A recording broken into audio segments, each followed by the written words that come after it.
Okay, back on the build. I've dry brushed with buff straight out of the bottle. Straight buff. Use a relatively wide brush, but thin enough that it fits in the bottle.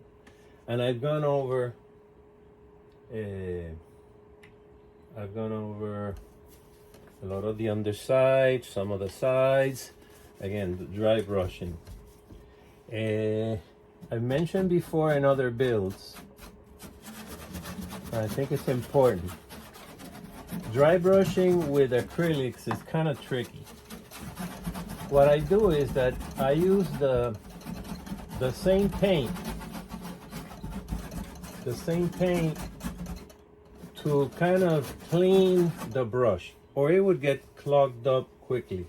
So I go with a lot of paint, squeeze out some of that paint,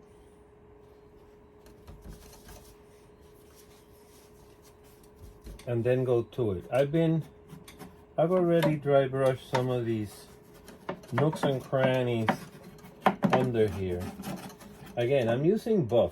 Buff is almost white, and it might look too dramatic. But as I've also mentioned before, once it dries, it gets toned down a bit. Again, I go over the edges, bolts, that shock absorber there.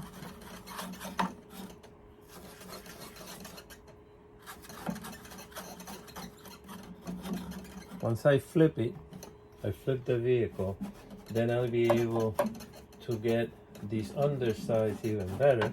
But I go there with a brush, and variety is the key.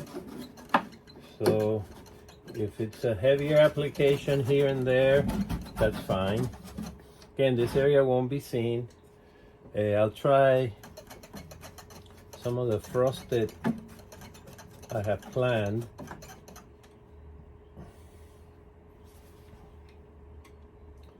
Hopefully some of this shows up in the video. I'm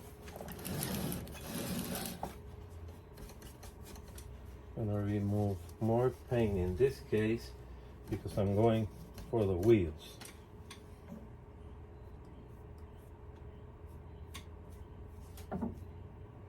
Still not sure what I'm gonna do with the rubbery part. As it stands, it's acceptable. I might go for a little darker color.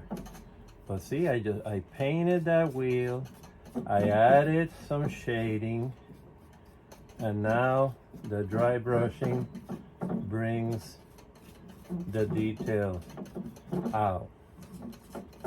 Again, this is a vehicle in the cold. That rubber color, that dark gray, since I'm not doing the same weathering that I'm doing on the wheel, it does look somewhat different. So I might just leave it as it is, or probably I'll give it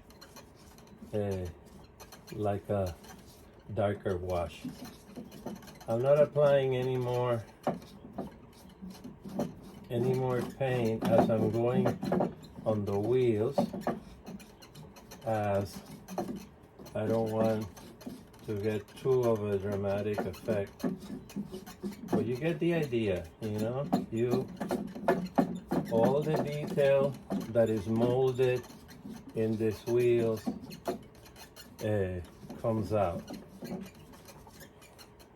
The idlers, can't forget those.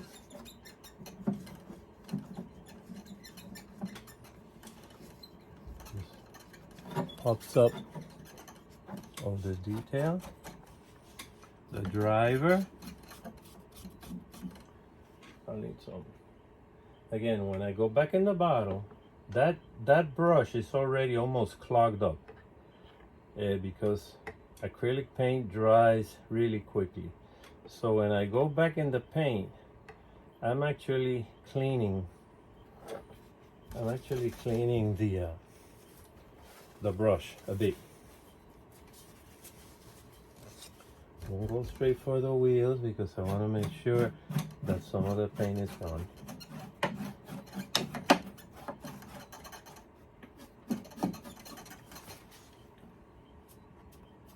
See how the edge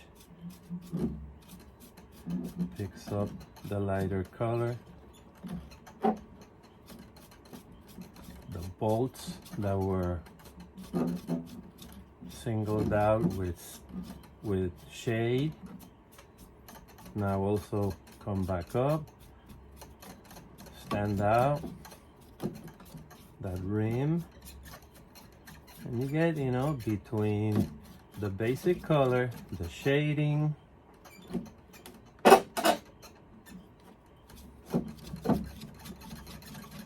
which adds various different colors, plus now the dry brushing, which it's heavier some places, not as heavy in other places. You know, again, more variety. See, I'm having problem with that thing hitting on the other side. That's all right. Still, I got plenty of paint steps to go through here. You know, this will be metallic where the driver hits the hits the tracks, the teeth. Now not much paint, so I can go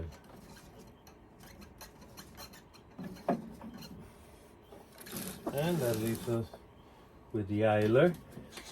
See how I'm in time? Yeah, okay. Again, that was painted, shaded. Now I would just go out to the edges here.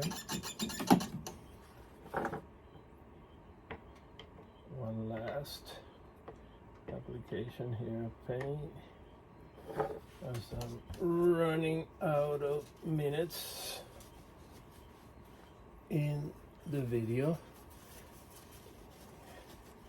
I get these videos less than 10 minutes because for some reason, if they're more than 10 minutes, I have a problem getting them on YouTube.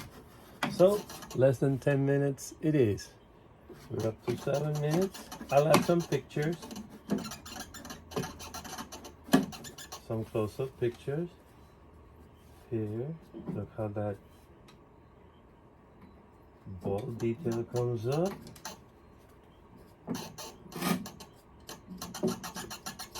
The edges.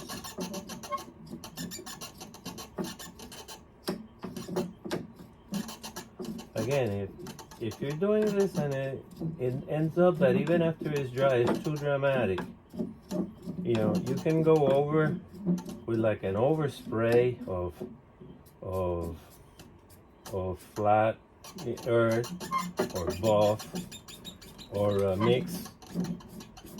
I mix 50-50 buff and flat earth. I call that my 3-dot mix. I use that a lot. But see how it stands out. Okay, dry brushing, the magic of dry brushing. More later.